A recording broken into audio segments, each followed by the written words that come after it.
जर बघायची असेल तर ती लक्ष्मी म्हणजे एका बेवड्याची पत्नी असते.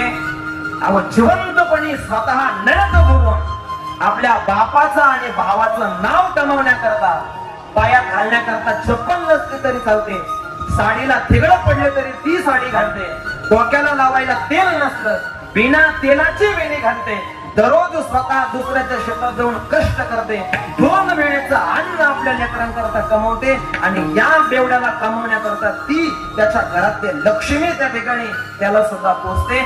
एका पुरुषाचा पुरुषार्थ घरातली लक्ष्मी त्या ठिकाणी पुरवत असते. म्हणून जगाच्या पाठीवरती खरी भाग्यवान लक्ष्मी ही बेवड्याला भेटत असते. याच्या व्यतिरिक्त शहाण्याच्या घरातल्या बायांचा जर महिलांचा आपण विचार केला तर कोर्टामध्ये फारकतीपर्यंत विषय जात असतो. त्या दारुड्याची पत्नी संसार आपल्या भावाचं आणि बापाचं नाव टिकवण्याकरता संसार त्या ठिकाणी करत असलेला भाग्यवान लक्ष्मी म्हणतात.